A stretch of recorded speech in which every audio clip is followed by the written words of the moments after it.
This is only a grip. It's only in my hands on every single shot. It's an extra 2 yards of carry when it matters most. Respect the grip. Hello and welcome in to the Wagyu Filet Show. I'm Johnson Wagner with Brendon de Jonge. Brendon, it's been a couple weeks. We got a lot to discuss. Farmers, Pebble. I think we got to kick it off with Wyndham Clark's performance, shooting 60 on Saturday, course record. Say what you will about that course record. I know it was ball in hand, but he got a flag signed by the head pro out there. It's a course record to me. Just all in all, the weather, it was a crazy week out at Pebble Beach. What did you make of it? Yeah, obviously you were there, Wags. You know better than anybody. It's such a special place. It's so cool to watch an event out there. And, since I've stopped playing, there's not a lot of times I've been jealous, but this was one of them. I used to love going out to Pebble. It was always a great event. And as you say, it's a cool place. And what I make of it, Wyndham Clark got it done. Those guys teeing it up on Saturday morning, they had to know in the back of their minds, there's a good chance that we're not going to play Sunday. He went out and shot a course record 12 under par. I know ball in hand, but still, you got to get in the hole, and just extremely, extremely impressive. He was ridiculously impressive and came up on our set. We had a beautiful Golf Central set right off the 18th fairway. He came up, it was me, Rich Lerner, and Paul McGinley. And we were trying to get a lot of players to come up and talk to us. And he came up right after he finished that 60. There were still a couple groups out on the golf course. And when we got done with our interview, he was straight to our computers. Like, what is Ludvig doing on 17? What is he doing on 18? Like, where's everybody? Like, he knew, I think with probably 90% certainty that was a 54-hole event. And I think Paul McGinley made this point. Like, he played those last 3 holes, which he needed 2 birdies, and all 3 of the putts were just gutted in the heart, left just short. But Paul made the point, like, he knew he was also playing for the win, not just shooting 59, and that maybe got a little tentative, not wanting to run those putts 5 feet by. But anyway, it was just it was a tremendous performance. This golf course, Brendon, from Monday on, talking to players, Pebble and Spyglass were just completely saturated. Some really weird. Wyndham was one of the guys over at Spyglass that actually lost a ball, had to go back to the tee and hit another one. So it was a crazy week. We've seen it soft, firm, but I don't know that I've ever seen it as soft as it was this week. Yeah, as I say, I watched a lot of it, and there were a ton of balls plugging in the fairways. And honestly, if you didn't have marshals out there would have been so many lost golf balls in that fairway. And yeah, it rained. It's that time of year at Pebble. The weather's always going to be a little bit iffy. No better place when the weather's great. You know what you're getting into. And as you say, as a Wyndham Clark there, common sense tells you that 54 holes is all you're going to play. That weather forecast was absolutely atrocious for Sunday. You lived through it, obviously. Well, I didn't leave the hotel. We ended up shooting both of our Golf Central shows from this like lobby bar of our hotel, which the crew at Golf Channel, the tech, the camera guys, I can't believe how quickly they got it set up to actually be able to do live TV from that location. Sunday was some of the windiest weather I've ever felt. By our hotel, which was inland, some 3 miles from the coast, it was whipping, like to the point where you didn't really want to be outside. We saw a bunch of pictures and videos of the golf course. It wasn't that they had that much rain, but our set was kind of ripped to shreds. I know a lot of the hospitality were down. TV towers just completely blown over with, $250,000 cameras just strewn out on the ground. So I think there was no way to play. Even Mackenzie Hughes, I was hanging out with him quite a bit Sunday, staying at the same hotel, and he couldn't even get to the course until about 9 p.m. to get his clubs to catch a flight out the next day. It was just trees down all over 17 Mile Drive, and they made the right call. It's a shame for AT&T with this New Year signature event with 80 pros, like to not have. There was no football on Sunday. To not have that stage for them was a real bummer. But I still think, all in all, the tournament had some juice. Like the crowds Friday, Saturday were massive. It felt like a big time event. Yeah, it did. And, I wasn't sure how I was going to feel about the AMs just playing Thursday, Friday. I loved that Saturday with the amateurs and the creating that atmosphere. But I think it worked well. I really do. I think they obviously got their round at Spy, round at Pebble, plus all the practice rounds. And I like this. I like the way it did work out. I still would like to see a bigger field for these signature events. Still don't like the no-cut event. but I did like that the fact that the AMs just played Thursday, Friday. I am in complete agreement with everything you said there. It just, the World Golf Championship model didn't work with these 75, 80 player fields. We went away from that model for a reason, and because the bottom half of the field, bottom third of the field isn't really into it. There were so many guys out of contention, including Rory McIlroy. Was after that whole thing, his mess on Thursday finishing and the way he played Friday, Rory was never a factor anymore. I think there's still a lot to be decided, but going back to the greatness of this tournament, I'm going to give you some credit here. Ludvig Oberg, or excuse me, I think we have a new pronunciation. It's Ludvig Oberg, I think is how he wants to be called now. It's going to take a little time to get used to that. You have said multiple times you think by the end of the year he's going to be a top 10 player in the world. Well, let me throw some numbers at you. He moved up to 11th in the world. And as you know, with the World Golf Championship, the OWGR, you get points for high finishes, and then they divide that by how many tournaments you've played, coming up with a number that is your world ranking. So the minimum number of tournaments you can have, it's called a divisor, is 40 events. Ludvig only has 22. He's only played 22 events, and they still divide it by 40 to put him at I think he is at, anyway, he's 11th in the world. I think it's 3.6 something. If you divide his total points by the 22 events he's played, it's 6.9. You know where that puts him in the world ranking? Third in the world ranking. It's ridiculous, the ascendance that he's had in the most pressure-packed situations. The tee shot on 18, the second shot onto 18, knowing he probably needs to make eagle to tie and have a chance. Like, this guy just keeps pulling off shot after shot. I was listening to a very popular podcast the other day, and they were talking about how essentially maybe Ludvig is talked about a little bit too much. He hasn't really proven himself as a top 5 player in the world just yet. They were saying maybe Nikolai Højgaard might even have a better career than Ludvig Oberg, and I don't know where these guys get their credibility. I was a little bit frustrated listening to that because I think this guy is an absolute generational talent. Like, there's not a thing about him that doesn't lead you to believe that this guy's going to be around for a hell of a long time. There's no weaknesses. The guy's demeanor is fantastic. There's no situation that's too big for him. The guy's already played in a Ryder Cup. It's just everything leads you to believe that this guy is going to be there for the long haul. And he, as I say, he is a generational talent. Yet to play a major championship yet. He's gone in well under a year from a collegiate standout player to the 11th ranked golfer in the world, and has done it in such a short amount of time. And the whole point about the divisor thing, like the amount of points he's won divided against the number of events he's played, he's third in the world. He's ranked ahead of Victor Hovland. Like, it's crazy. And Victor Hovland has had such a good run. So I think that he's here to stay. I cannot wait to watch him play in the majors this year. Augusta is going to be such a good fit for him, but I don't think there's a golf course that isn't a good fit for him. Well, that's the other thing. I think it's a game that's tailor-made for majors. I think it's tailor-made for the harder golf courses.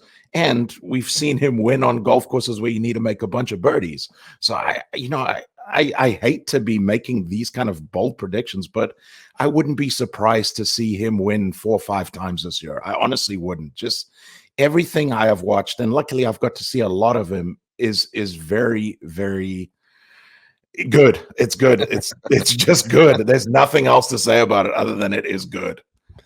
It is good indeed. Speaking of good, Wyndham Clark. Now think about the 3 tournaments he's won: Wells Fargo Championship, signature event, the U.S. Open, and now Pebble Beach. I mean, I think each of his winning paychecks has been $3.6 million. You add those 3 wins up, I think he's earned more than I made in my entire career. So very happy for him. The dude works his tail off. So he came up on set after his round, and I reached out to Drew Stoltz, the sleazy man, because I know they're close, just to get some, good questions to ask. And Sleazy said, ask him about how many putters he traveled to Pebble Beach. Beach with. And Wyndham came in and said basically he came to Pebble Beach with 8 different putters and had a new putting coach on the putting green with him on Sunday before the tournament. Settled on a putter and a style, but then later in the week switched to cross-handed for the first time and goes out and made 90 feet of putt around Pebble on Friday. And then he made 190 feet of putt on Saturday, the single greatest putting round in ShotLink era at Pebble Beach. And he even made a 25-footer for bogey that doesn't register as a bogey. Right. So, yeah. I mean, my knock on Wyndham last year, watching him play Punta Cana, I was calling that tournament opposite the World Golf Championship match play. He couldn't make a putt, and now he's turned into just a world-class putter. The short game is incredibly impressive. I mean, 15, he pulled it long left and just made that chip shot look incredibly easy up there to a tap in. I think when you have the length he has, the short game that he has, and now throw in a guy that can make that kind of many feet of putt, like the U.S. Open wasn't a fluke. I think Wyndham's here to stay and to play in big events. Yeah, very much so. And I watched a lot of that final round, and that putt that he made for the one from off the green for bogey on 12, excuse me, unfortunate off the tee, buried it in the bunker, and then kind of made a mess from there. Had to play a shot left-handed, and then hold that from off the green. That was huge. That kind of held it all together for him. A double at that point would have been really bad.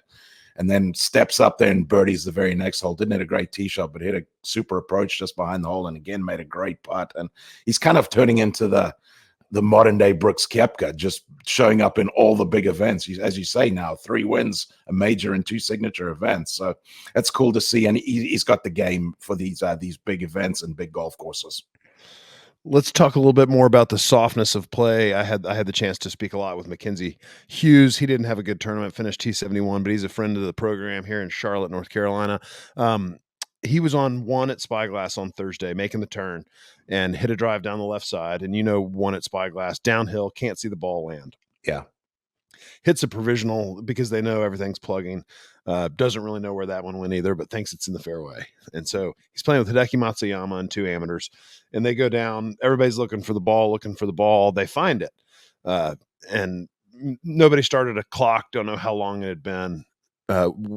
Mackenzie looks over to Hideki and says, "Hey, Hideki, you okay if I play this ball? You think that we were good on time?" I mean, and as a player, I would never, if I didn't have a watch out, I would never say anything. Yeah. And apparently Hideki said, "I think it's been over 3 minutes." And so Mackenzie calls in a rules official. They're sitting here. Just think about how much time they're wasting making this decision. Stephen Cox comes over and he's like, "Mackenzie, it's up to you. What do you think?" And he's like, "Well, if you had to put a gun to my head, I think it was, pretty close to 3 minutes, maybe just over 3 minutes." So he had to forfeit that golf ball and then go spend another 3.5 minutes looking for his provisional ball. Like, you think about, there was upwards of, I heard 12 players lost balls and had to go back to the tee as in plug lie situations, a couple in the fairway. Yeah.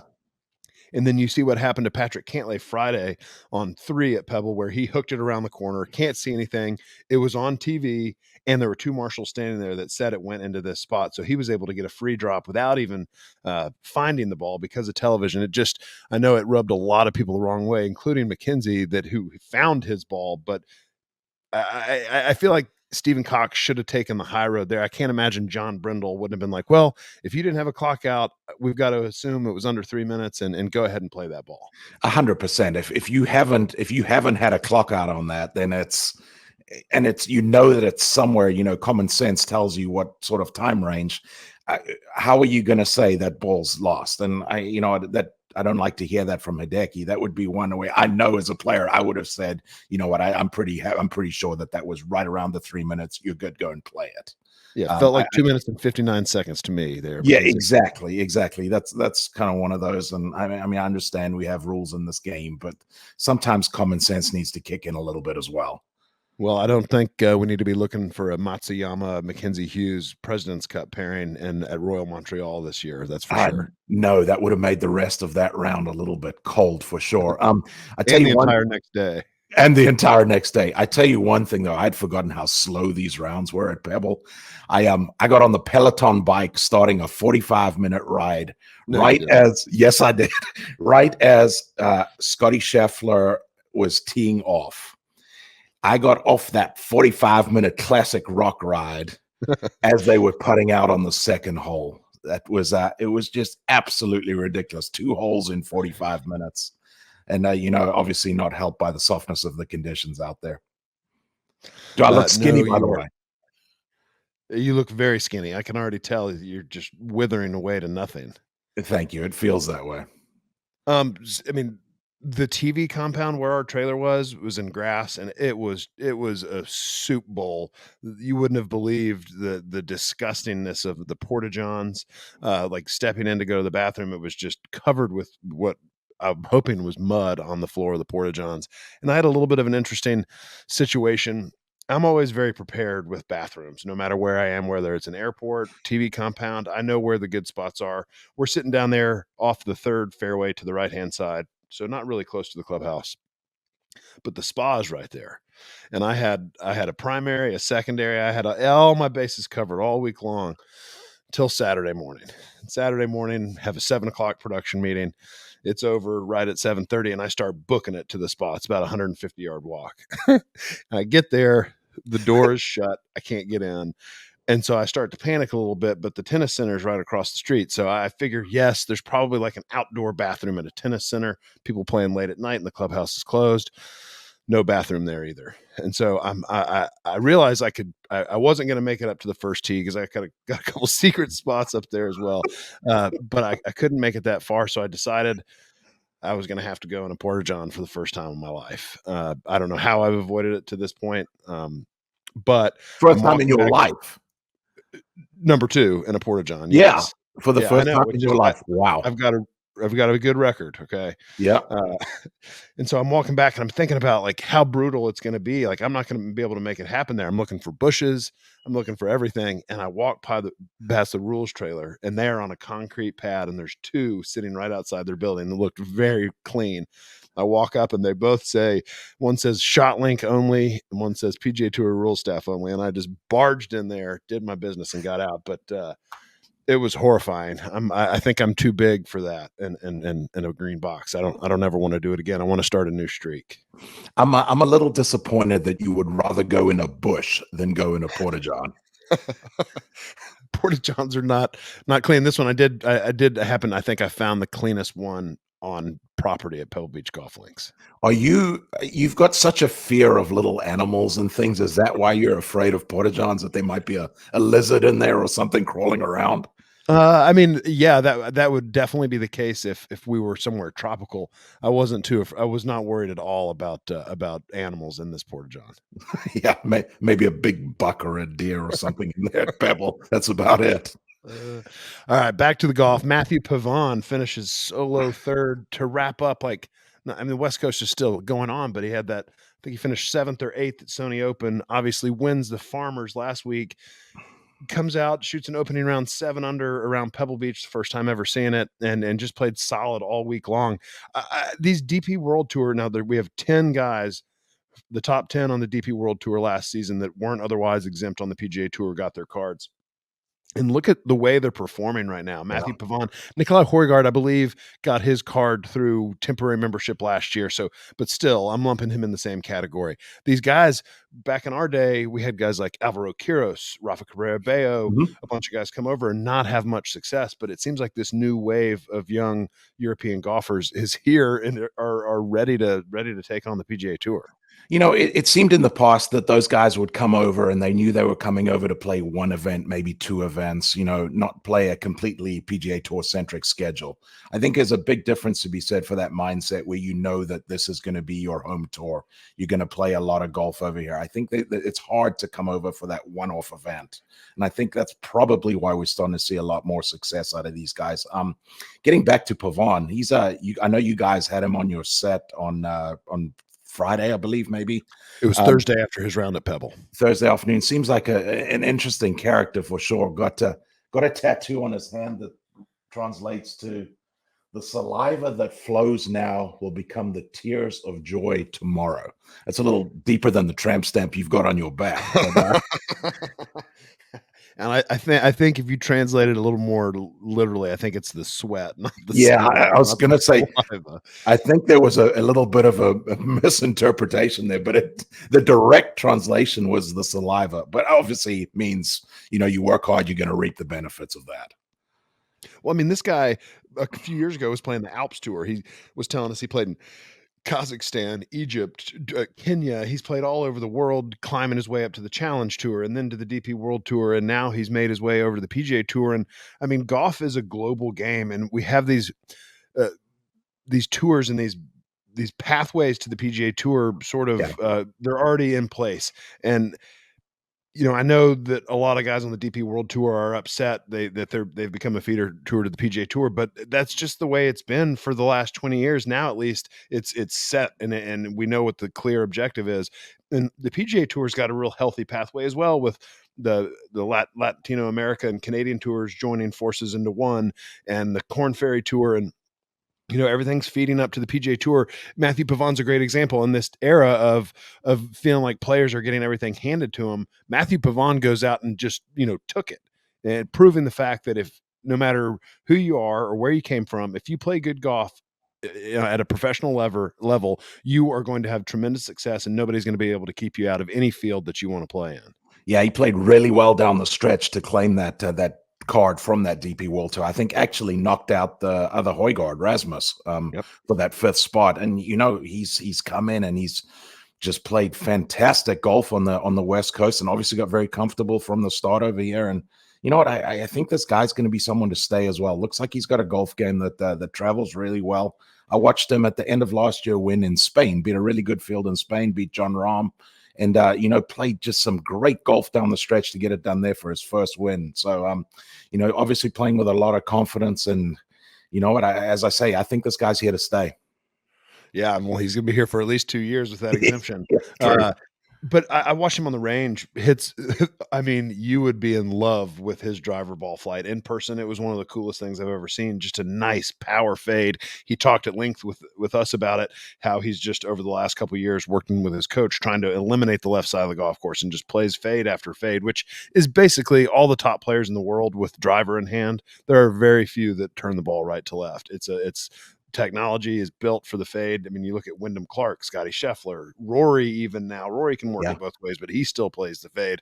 On the flip side of the DP World Tour thing, it's interesting, and I didn't notice it any weeks before, but there's a new category out there this year: 126 to 200 on the PGA Tour. Right. Can go over and play DP World Tour. And this week, all 5 spots were taken up in Bahrain. Dylan Fratelli ended up winning the golf tournament. Harrison Endicott, who a good friend of mine, David Geese, is on his bag. He went and played well. Sung Kang, Jonas Blixt, and Matthias Schwab all taking that spot, which I think for me, that was a big thing. If we're going to give 10 spots to the DP World Tour for membership, we need something in return. We need to be able to send guys over there to play if they want, and good on Dylan Fratelli. And who knows what he's going to do the rest of the year if he focuses on DP World Tour and get in one of those 10 spots for next season. Yeah, good for Dylan Fratelli. I read an article where he was another one of those guys that was considering giving it up last year. Had such a dreadful year, wasn't enjoying the game anymore, and sort of took this offseason to rededicate himself. And well, now he's got a win early in the year, and that's going to change the mindset moving forward. But yeah, I love the fact, you've got this limited field event, obviously at Pebble. Give these guys an opportunity to go over there and play. And, these guys took full advantage of it. Yeah, it's a tough stretch on the calendar too. You've got signature event. I think Ben Coles just got in. He's number 1 on the Corn Ferry Tour. He just got into Phoenix a couple days ago. He was out as of last week. And then another signature event at the Genesis on the backside. So guys in that 126 to 50 or Q School category, or even bottom half of that Corn Ferry, they're not any of the Corn Ferry category. They're basically not going to play for 3 weeks. So it's good to see guys taking advantage of it. I know a few went down and played in Panama on the Corn Ferry Tour. So there are options of professional golf globally. It's not just one tour. And I've got to ask you, obviously, while you were at Pebble, there was some big breaking news that the tour has signed a deal with a partner, SSG. I know that these are some of the real bigwigs in the sports industry. What do you think of this? I'm sad that we came to the point where it had to happen, but I think they found a really good strategic partner. I think it sets them up that a deal can be done with the Public Investment Fund of Saudi Arabia, or maybe it doesn't necessarily have to. I think the tour felt like the PIF was really had a stranglehold on the negotiations. Now I think this puts the PGA Tour in a position of power. Like we don't need you. If you want to come after our players, we don't like that, but whatever. And I think that if something happens now, it's the market's been set, and PIF is not going to have 40% control of the PGA Tour. I think that's what a lot of players were concerned about. And I actually talked to a couple older players like our generation about this, and they said, are we going to get anything? Are we going to be able to have equity? And the way I understand it right now, our rookie year was 2007, first year of the FedEx Cup playoffs. We benefited greatly from when our careers on the PGA Tour happened. The guys before us that didn't play after 2007, they never got any of the FedEx Cup retirement. So I think this is going to be that way. This is for the future generations and current generations that are playing the PGA Tour. I don't think it's going to be retroactive unless you've won 20 times on the PGA Tour, then maybe you can get an equity stake a la a Tiger or a Jack Nicklaus or something like that. But I think it's good. Peter Malnati, Webb Simpson, I spoke with both of them. They're both policy board members. They were excited about this. So that makes me both sponsor exemptions at Pebble Beach as well, which was and Adam Scott got a sponsor exemption as well. Yeah. So yeah. So let me ask you this for the golf fan out there, this alignment here with SSG, does that move us any closer to unifying as far as this fractured thing that is golf right now? No, I don't think it does. I think until you have an agreement with PIF or some sort of agreement that, the players of John Rahm, Koepka, Cam Smith, and Dustin Johnson, until Bryson DeChambeau, I got to throw his name out there. It made me sick to say it, but until those guys come back, Sergio, until those guys come back and play more often with the best players on the PGA Tour, no, I don't think we're any closer. And I don't know, Brendon, from my feeling of talking to players, like there needs to be a penalty. These guys can't just leave and then expect to just walk on back with their bags of money. There's got to be something, whether they can't play signature events for a year or they can't buy equity share of the PGA Tour. I don't know what it is, but I know Rory had said he wishes that everybody could just come back right now. And sure, that sounds great, but that would create so much tension between a lot of players that stayed and those guys coming back. Yeah, I do agree with you there. I know we don't agree on everything with regard to live golf and that, but I do agree with you there that you don't just get to walk out the door and then come back like nothing happened. I don't know what that penalty looks like. I think, as you mentioned there briefly, that maybe not being able to get any equity stake in the PGA Tour might be a good penalty. I don't know. I would imagine that that's probably something that the higher powers are discussing right now, trying to figure that out. You have to think that everybody wants to get this game back to where it was, unified, the best players playing against each other as often as possible. In saying that, obviously there was no PGA Tour golf on Sunday. I watched a little bit of the live product.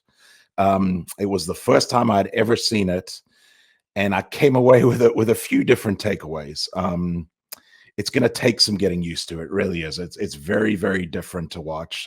In saying that, I didn't mind it. But the biggest thing that I took away was I do miss watching a lot of these guys play golf. Like it was awesome to see Sergio Garcia playing, John Rahm playing. I know John Rahm's recently removed, but I do miss watching a lot of the biggest names playing golf. And Joaquin Neiman, I've had the fortune to play with him a couple times his rookie year. Yeah, I really enjoy him as a person and him as a player. Tyrrell Hatton, man. I mean, it has definitely weakened the PGA Tour. I didn't watch any, but Joaquin Neiman shot a 59 in the first round. Yeah. I mean, that is not an easy golf course there at Mayakoba. I heard there's a lot of music being played on their broadcast. Yeah, I don't really care for that. I'm a big fan. You've converted me that way. Music during practice rounds, I think, is a must. Music during the tournaments, like kind of blaring with, I don't know any of these DJs' names, Tesco or Tigo or something like that, whatever these guys' names are, the music blaring in the background, that would take a little bit of getting used to. And another takeaway I got was that Greg Norman as an announcer is absolutely shocking. Everything he said was wrong. You'd call a shot for a guy and it would be the complete opposite. But there was some really good golf played, I will say that. And what do you make of them wearing shorts? How'd that look to you? I have no problem with that at all. You know what? Watching a guy hit a 4-iron to 2 feet, whether he's in pants, shorts, or butt ass naked, I really don't care. That is a good golf shot. Yeah, and they're playing in Vegas this week. It should be interesting. I mean, it's Super Bowl week in Vegas. I think that was a pretty good strategic move. Yeah. They're probably going to get a bunch of celebrities and have they may actually get a little bit of traction this week coming up. No, certainly they're taking the initiative. There's some forward thinking going on there for sure. They're trying to grow this product. I don't think it's ever gonna sit well with your traditionalist. It's too modern for that for sure. But I will say that the biggest takeaway was that I did actually enjoy watching a lot of the golf. All right, well, to each their own. You're a live guy now. Maybe you should start covering live. What else from Farmers Insurance out at Torrey Pines? Pavon wins. Nikolai Højgaard was right there. Steven Yeager played great. I mean, this guy just is knocking on the door. I think Steven Yeager's got to win soon. He's won 6 times on the Korn Ferry Tour, and he's continuing to put himself in position. Yeah, he is. It matter of time for Steven Yeager, one of those guys that's not scared to go out there and make a whole heap of birdies. Either shot a 58 on the Korn Ferry Tour, and as you say, yeah, he's won out there 6 times. Yeah, you put yourself in position enough times, and unless you're me, you're going to figure it out that you're going to win. At one of them's going to fall into your lap. But yeah, we watched Pavon make an absolute mess of that 18th hole until he made the putt. Missed the fairway off the tee, shocking layup in the left rough. Just hit a miraculous shot out of the left rough, got it in the correct quadrant of the green, and made the 20-footer to win it. The Torrey is not everybody's cup of tea, that golf course, but I will say this, that they always provides an exciting finish.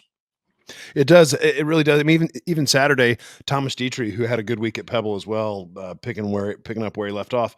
I mean, he spun that ball back front right pin on Saturday on 18, lands it way behind the hole, rips it back into the hazard, makes double, plays his way out of the final group. But really impressed with him coming back as quickly as he did last week to give himself a chance on Saturday to win at Pebble.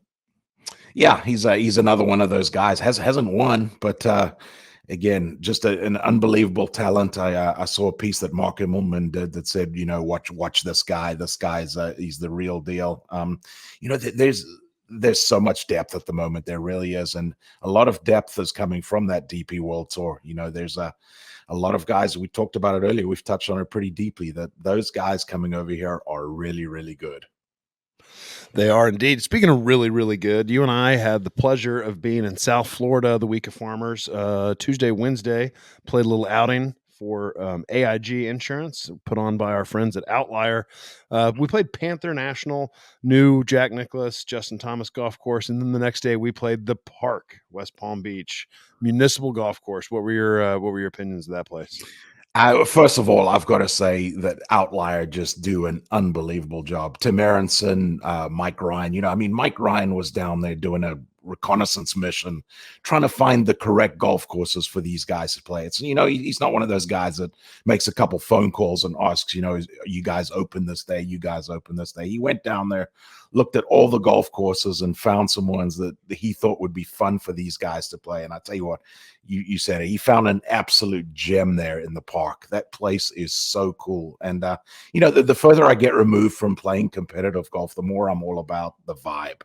And, from the time you walk into that place, I know we were both maybe a little bit jaded that morning, but you walk into that place and it's just so cool. The range is awesome. That is a time for the music to be going. That's at a place like that, great bar area, lit par 3 golf course, and then the big course itself is just phenomenal. Yeah, putting course as well, kinda like Himalayas Yeah. or Thistledew at, Pinehurst. Gil Hanse came in, this was a municipal golf course that was about to get, destroyed and have condos or housing development built on it, and it was a group of, sort of wealthy golfers from the Palm Beach area, benefactors, so to speak, that said, "No, no, no, we wanna make this a golf course." Gil Hanse came in, gave his time for free, and built I mean, it felt kinda like you're playing down in the sand belt in Australia. I didn't lose a golf ball all day. You know how badly I've driven it. I lost a bunch at Panther National the day before. Yep. You could play the ball on the ground. This one guy I played with both days, I bet he shot 120 at Panther National, and he shot 88 the next day. It's like they're walking only with caddies at a muni before I think it's 12:30 or 1 o'clock. So they're teaching people like the real values of the game: walkability, playability. I can't say enough good things. You know, we have had the fortune to play a lot of golf courses, and there's a lot that I play that I'm like, I don't know that I ever really want to come back and play this one. Walking away from the park, I couldn't wait to go back. Next time I'm in South Florida, it is a stop for sure for me. I just, like you said, the whole vibe of the place was great. They've got a great logo, which you're sporting right now, it looks like, and yeah, I can't wait to go back. Yeah, they had a girl walking around doing social media with everybody, and one of the questions was, what does this place remind you of? And you nailed it right there. It does. You feel like you're in Australia. You feel like you're in the Sandbelt. You're playing Royal Melbourne, Metropolitan. One of those Kingston Heath, one of those golf courses down that Sandbelt, and the bunkering was phenomenal. And as you say, it's the playability is absolutely perfect. Gil Hanse nailed it and did it for free, which is unbelievable. But every single guy from that group, and I think we ended up with what, 40 of us plus. Yep. Every single guy said, you know what, I would play the park any day over Panther National. And Panther National is great. It was fun. It was different. As you mentioned, I don't care if I never play it again. But I I thought that the park, just everything they did was spot on. And I know we've talked about this. It got me thinking immediately on the flight back. I was like, wow, Charlotte golf, where we both live, Charlotte, North Carolina. Yeah, The public golf isn't great. We've got a few municipals. They're just not it's built on bad. great. What's that? It's bad. Public golf in Charlotte's bad. It's It's terrible. bad, and the courses are built on tough pieces of land. So I'm wearing my Docks Hill hat, which is over off that city-owned driving range off of South Boulevard, where Rob Collins came in and built a wild putting green. It's called Docks Hill after my dad, and they have a driving range there, and it's operated by the First Tee of Charlotte. My brother and another friend, Jonathan Ishii, are on the board of the First Tee of Charlotte. And we have looked at places like, I don't know if you've been to Sunset Hills up north of town. They've got 27 holes and kind of an interesting piece of property. We've had Rob Collins come and look to see if anything like's that possible. But it is time. Something needs to happen in Charlotte. If we could have, a tenth of the vibe of the park in West Palm, how much that would grow the game here in town, and the way that youth can go out and play for free if you're a city resident. It's only $30 for a round if you live in West Palm Beach at the park, and I just think that it's time for Charlotte to get its act together and do something cool like that. Yeah, the one public golf course that we did have that was fairly decent was Ballantyne Golf Club, and that got dug up to put office blocks out there. I know they haven't completed everything yet, but it's a shame. There just really is no good option as far as public golf goes here. And when all the initiatives are talking about growing the game, well, you've got to have availability if you want to do that. And I love to hear the fact that guys are looking at places. I don't know much about Sunset Hills. I know where it is. It's just, as you say, it's time. It really is. And it doesn't even have to be like the idea of an 18-hole golf course, that model, it doesn't matter. You could, if you could build a cool driving range, maybe a putting course, and have 12 fantastic golf holes, there's nothing wrong with that. If you need to play 18, you just maybe loop one of the sixes again. I just think that we need to start thinking outside of the box. Sifford in town is one of the best public Yeah. golf courses. It's just 9 holes. That's where Yeah. the main First Tee chapter is, and I mean, it's fun. I've played there with my son. Like we'll loop it twice if we have to. But I think we need to kind of think outside the box as far as land in Charlotte, because there's just not that much of it in town to build anything new, and we've got to look at the properties we have and make them as good as they possibly can be. Yeah, that's right. It doesn't necessarily have to be an 18-hole golf course anymore. I mean, we've both been to places like Ohoopee. You obviously there's a bunch of different tee boxes that you can play, and that's going to cost so much less than coming in and building extra golf holes. You build a tee box here and there, and you change the routing a little bit. It becomes more fun to play that way. Again, yeah, I think you nailed it there. We've got to start thinking a little bit outside the box, and I think we need to do something pretty soon, honestly, in the Charlotte area. Like it's time now. It's definitely time. And the park, just to show everybody that hasn't been there how good it is, they are having the next Capital One, the match. I think it's JT Homa, Rory Homa with Lexi Thompson and Rose Zhang. I mean, this is going to be incredible. Yep. Under the lights, highlighting this great piece of property with, four of the best players in the world. It's going to be must-watch television, which I don't think any of those matches have been, but I'll be watching this one intently. Yeah, they've already hosted an underrated event out there, that we're involved in with the 5 clubs. Steph Curry's put his name behind that underrated tour. They've hosted events out there, and just the more this golf course can get showcased, the better, because it really is a gem. It is a gem indeed. Brendon, you got anything else from Pebble or Torrey?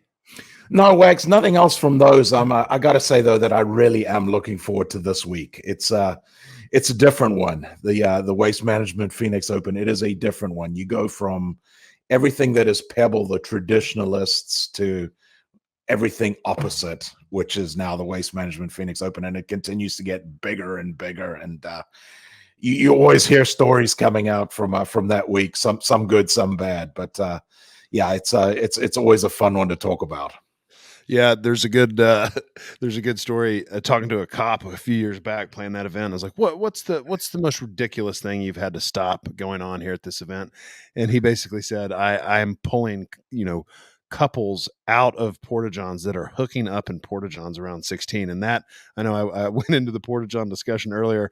I think I'd rather do what I did in the porta-john than try to make that happen in that situation.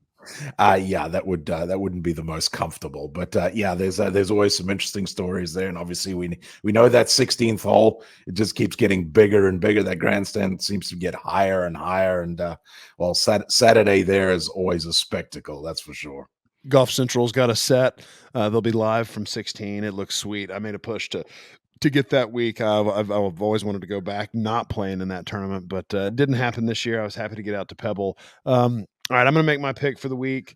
I'm going a little off the wall. I've been riding the Justin Thomas bandwagon. I wish I could pick him, but I think we only get to pick a guy 4 times a year. I'm not picking Justin Thomas. I'm going with a guy who's had tremendous success around this place. Darn near won it his rookie year 2 years ago. I'm going with the Pepperdine. I don't even know their mascot, but I'm going with Sahith Theegala.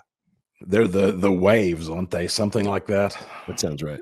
Yeah, it sounds right. Yeah, it's a good pick. Yeah, he got extremely unlucky there as rookie. He had a great tee shot on 17, got a shocking bounce, ended up going left into that hazard and came up a little bit short. I'm not going off the wall. I'm going to go straight down the line here with a guy that has won the last 2 editions of the Waste Management Phoenix Open. I'm going to go with Scotty Scheffler for a 3-peat. I think he obviously loves that place. He's figured out how to make some putts around there. So I'm going with him. And by the way, he had an incredible Friday performance at Pebble. Kind of just was stuck in neutral all day Saturday, but still finished like 7th, 6th. I mean, he's ridiculous. Justin Thomas, my pick from last week, also finished 6th. And I was debating between him and Jason Day. They ended up tying. So it looks like I was making the same decision either way. Who did you have last week? I had Jordan Spieth. How'd that go? A little bit lower than 7th.